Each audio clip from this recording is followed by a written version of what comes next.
Welcome viewers to week 1 lecture number 4 of Swayam course on 20th century literary criticism and theory part 1.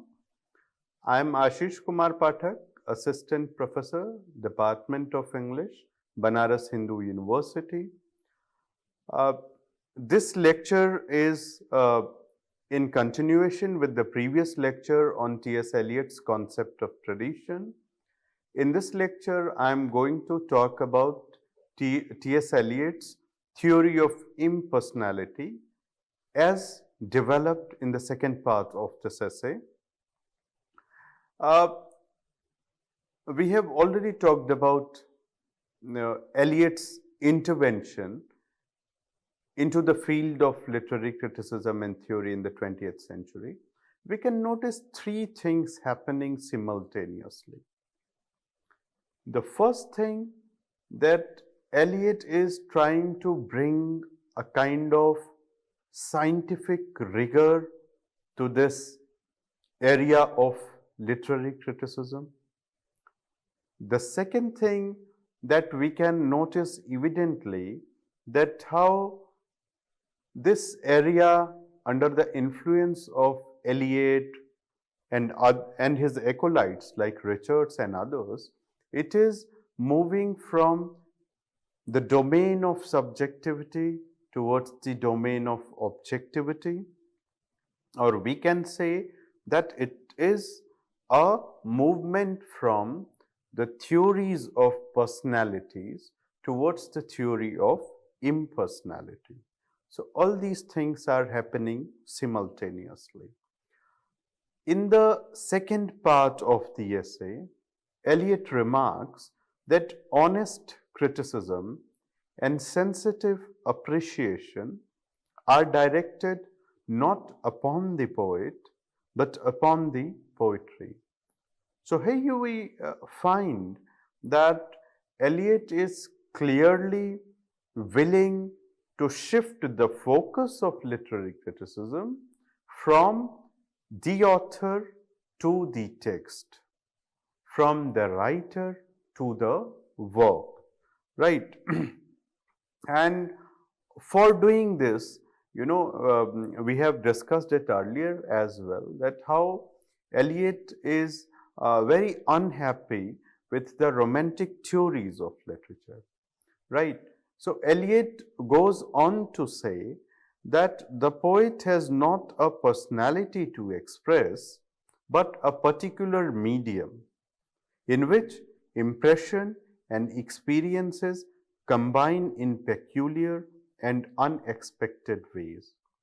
Here we find that how Eliot is contending with the romantic notion of the poet, that the romantics argue, like Coleridge, Wordsworth and the others, that how a poet is made in the image of God. A poet's imagination is comparable to the imagination of God, who is a creator of things, who plays an active role in creation of poetry or literature or drama or lyric, whatever. Here we find that Eliot is going to treat poet only as a medium. So, we find that he assigns more or less a sort of subjective role to poet. Their experience is important, right? And the work of art is important, but the role of poet is passive, right? So, the statement highlights a clear departure from biographical criticism, and we can say it marks the beginning of textual or later on what will be evolved by the method that will be evolved by I.A. Richards as practical criticism. So, to demonstrate that the best work of art is impersonal and autonomous, Eliot offers an intriguing analogy of a chemical reaction, right? So, Eliot uses that chemical analogy, and there he says that, like in that analogy, he says that how sulfur dioxide and oxygen, they are combined in a box in the presence of, in a chamber, in the presence of a catalyst called platinum, and some reaction takes place, and then you find sulfurous acid is formed. Now here Elliot is comparing sulfur dioxide and oxygen with the experience of a poet. For example, a living poet goes through many of personal experiences of life. So when those experiences which the poet has lived up or seen, they are acting as stimulants to create a work of art. So there he says that a poet's mind is very much like a shred of platinum. A poet's mind has no more a role to play than a catalyst is playing, a catalyst platinum is playing in that reaction. And the product may be taken as a work of art. For example, sulfurous acid, the final product that we get after the reaction, may be taken as the work of art produced by the author. Eliot says that the platinum remains unaffected, when the reaction is taking place. I mean, the personal experiences of an author, of a writer, they do not impact the mind of the poet. That artistic mind is unaffected by the personal experiences of a poet. And when we look at the product, that is sulfurous acid, it contains no trace of platinum. The reaction has taken place in the presence of platinum. It has been catalyzed by that platinum shred, but when you look at the final product, it does not have any trace of that platinum. Similarly, when you look at a work of art, it is not having any trace of poet's personal life. So there we find that how Eliot is going to another extreme. Though literary creation cannot be understood in that way, we may have reservations about that how a scientific reaction can be compared to a living author, a writer, who is a bunch of personal emotions and feelings. However, we can understand that Eliot was taking that stand because he was supposed to oppose these subjective approaches to literature, or what you call impressionistic criticism, which had risen to its peak towards the end of the 19th century. Further, so here you find that Eliot in this essay talks about three kinds of emotion. He talks about personal emotion, he talks about structural emotion, he talks about artistic emotion, and he makes it very clear. He says that, personal emotion, these are the emotions evoked by events in the personal life of the poet. For example, if you take a poet like Keats, right? So the personal tragedies of his life, that how the members of his family and he himself suffered from tuberculosis, how that disease was responsible for the death of many young people around him, how his relationship was troubled with his beloved Fanny Bran, as we find in the letters of Keats.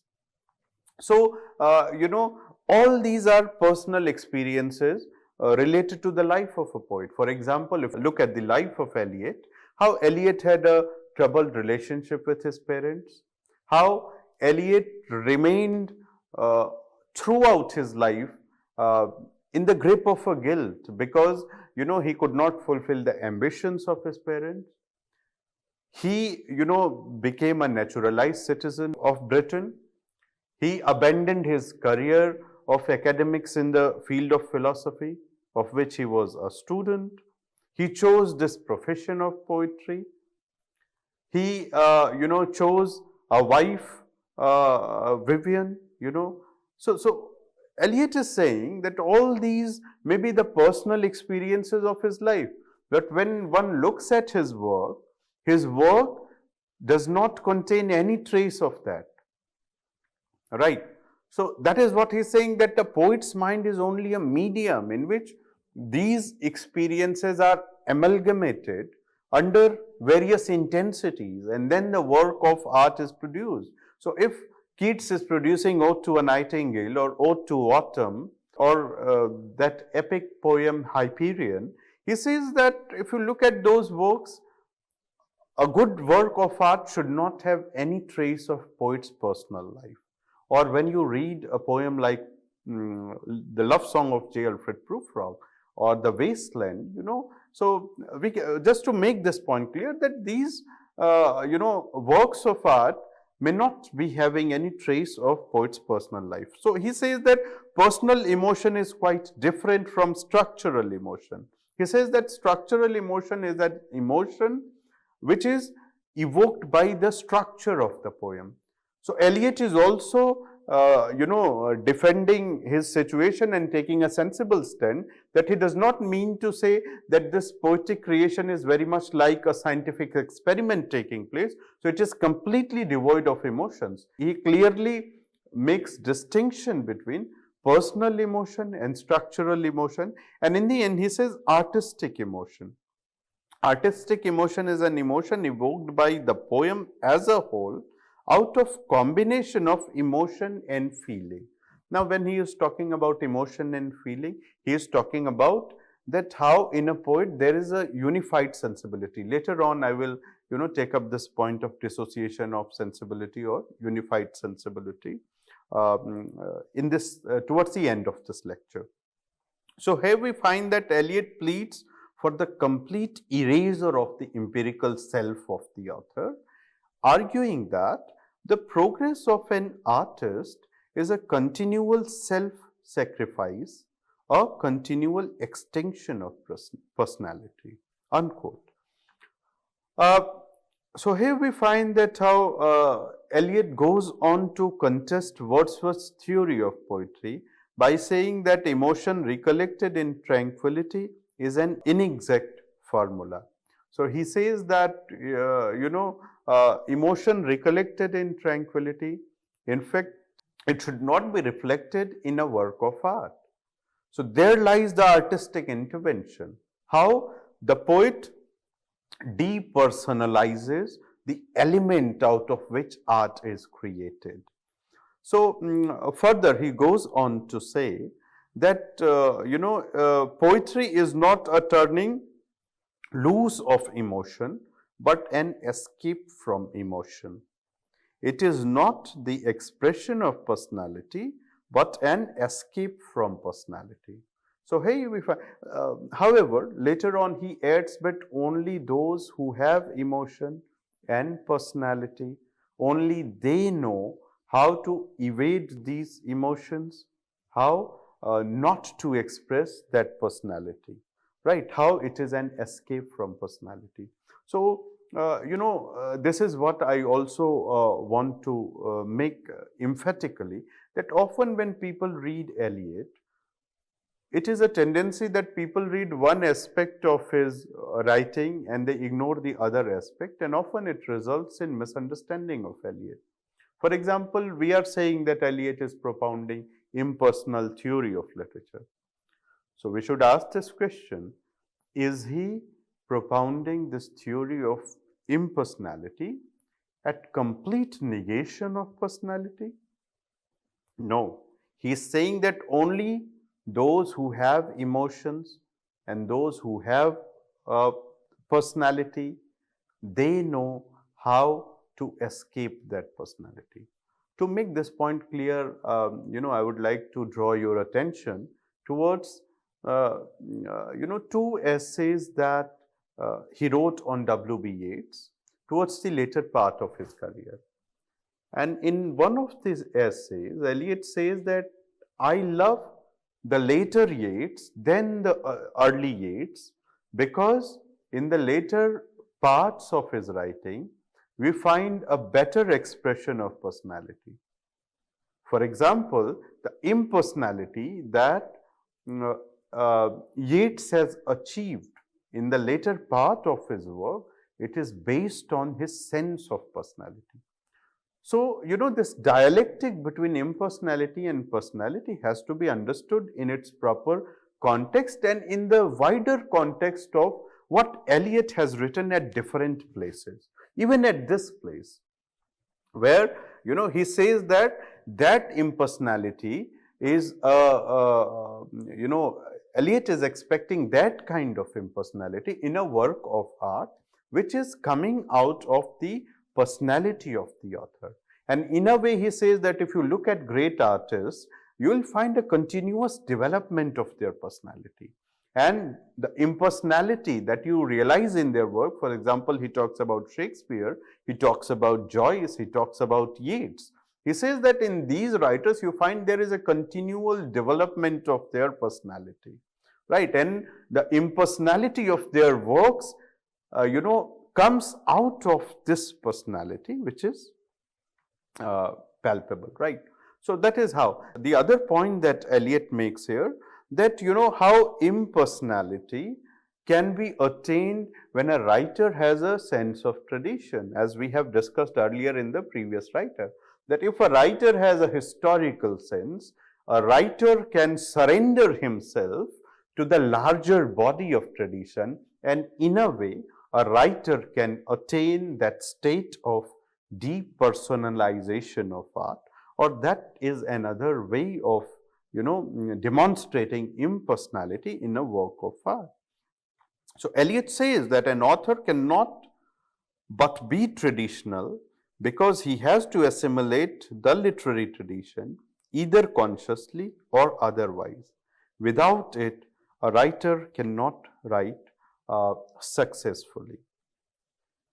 Let us move to another concept that Eliot has, elaborated in his writings. That is the idea of objective correlative, which is also, taking this field of literary criticism towards a sort of scientificity, or we can say objectivity.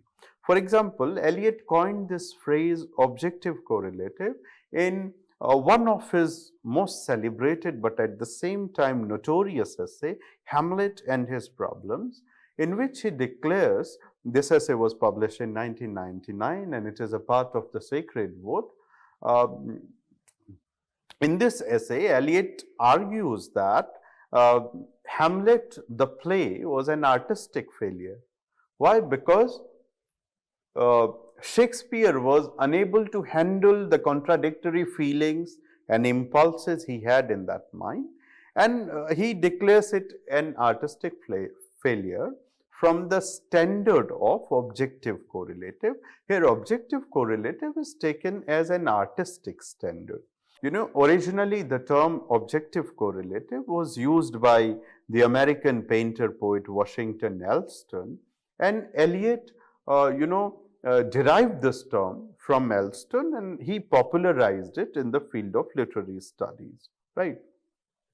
So, this phrase signifies the way an emotion is expressed through a work of art, right? It also talks about how personal emotions of the poet and author are transmuted to the fused images and ideas, right? To look at the definition, Eliot says, the only way of expressing emotion in the form of art is by finding an objective correlative. In other words, a set of objects, a situation, a chain of events, which shall be the formula of that particular emotion, such that when the external facts which must terminate in sensory experience are given, the emotion is immediately evoked. So here what Eliot wants to say, he is clearly giving a formula by which a writer can express emotions. So to express emotions, a writer has to evade that direct method of expression. For example, I think at the back of Eliot's mind, the romantic poetry is there. For example, if we read Tintin Abbey, how Wordsworth says that I feel the motion of blood suspended, we become a living soul. So this kind of expression, his relationship with his sister Dorothea, she is brought, into the poem, her intrusion into the poem.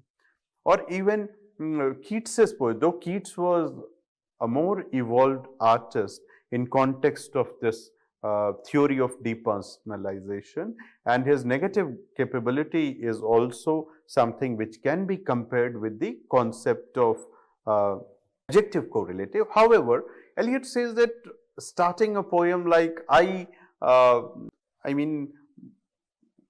the way this poem Ode to a Nightingale starts, right? So with the, or even Shelley's Ode to the West Wind, I fall on the thorns of life, oh left wind, lift me up. So the T.S. Eliot wants to say that such direct expression should be avoided, like my heart aches and a drowsy numbness pains my sense. As though of hemlock I had drunk, or dull opiate to the rains. 1 minute past, Lethe words had sung. This not through envy of thy happy lot, but being too happy in thine happiness. Of course, there Keats evolves, an object that is Nightingale.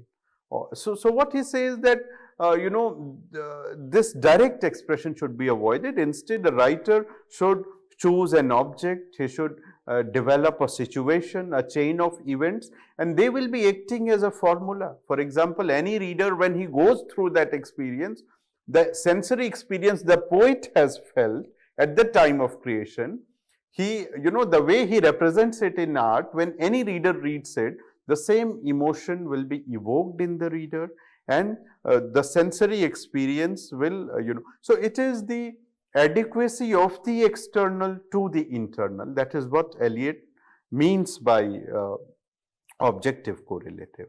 So in this way, this idea of objective correlative is a continuation and application of Eliot's theory of impersonality. Another, concept of Eliot which was very remarkable is dissociation of sensibility, or what we can say, unification of sensibility, right? Unified sensibility, often a term is used away, but the term that Eliot used was this dissociation of sensibility, and the term was coined by Eliot in his essay The Metaphysical Poets, that was written in 1921. This essay was very instrumental in what Eliot says in performing the function of criticism. He says that the function of criticism is elucidation of work of art and correction of taste. So this is what he has done, that previously these metaphysical poets were never, considered to be a part of the central tradition of poetry, British poetry. But by this critical intervention, Eliot was able to bring these metaphysical poets at the center of literary discussion, right? So what he means by dissociation of sensibility, it refers to the way intellectual thought was separated from the experience of feeling in poetry during the course of the 17th century. So Eliot is talking about this dissociation of emotion and feeling. He is talking about dissociation of this emotional aspect of a writer from the intellectual aspect. Well, so to understand these terms in context of the Greek tradition, like in Greek literature, we find two traditions. One was the Apollonian tradition. The Apollonian tradition was represented as an intellectual tradition which was associated with the mind, and the other is Dionysiac tradition, which is related to the heart of the poet, the emotions, feelings, right? So one was rational impulse, the other was irrational impulse. One was related to brain, the other was related to heart. So in a way, Eliot is saying that a great poetry is one in which the two things are unified. There is no dissociation between the mind and the heart. Eliot writes in that essay, the poets of the 17th century possessed a mechanism of sensibility which could devour any kind of experience. They are simple, artificial, difficult, or fantastic, as their predecessors were. In the 17th century, a dissociation of sensibility set in from which we have never recovered. So, in this essay, Eliot attempts to define discernible features of metaphysical poets and thereby distinguish them from the poets of the late 17th century onward. He goes on to say that, two great poets of the later centuries, Dryden and Milton, they were responsible for this dissociation of sensibility. They aggravated this separation of mind from heart, from which English poetry has never recovered. He takes to task the romantic tradition of poets. He says that they only ruminated. He critiques the neoclassical tradition in which intellectuality is foregrounded, emotions are suppressed. In romantic and Victorian traditions, emotions are foregrounded, intellectuality is suppressed. That is what Eliot says. That is how he gives us judgment on the poetic tradition of the past. Eliot argues that the metaphysical poets were constantly amalgamating disparate experiences and thus expressing their thoughts through experience of feeling, while the later poets could not have any direct sensuous apprehension of thought and therefore expressed thought separately from feeling. This is what Eliot decries in the tradition of British poetry. For Eliot, the dissociation of sensibility constitutes the difference between the intellectual and the reflective poet. Eliot uses John Donne's poetry as the most perfect example of united sensibility and thought. He writes, "A thought to Donne was an experience. It modified his sensibility." Eliot's apparent appreciation of Donne's ability to unify intellectual thought and the sensation of feeling demonstrates that he believes dissociation of sensibility to be an obstacle in the natural progression of poetry. Eliot asserts that despite the progress of refined language, the separation between thought and emotion led to the end of an era of poetry that was more mature than the poetry of the following generation.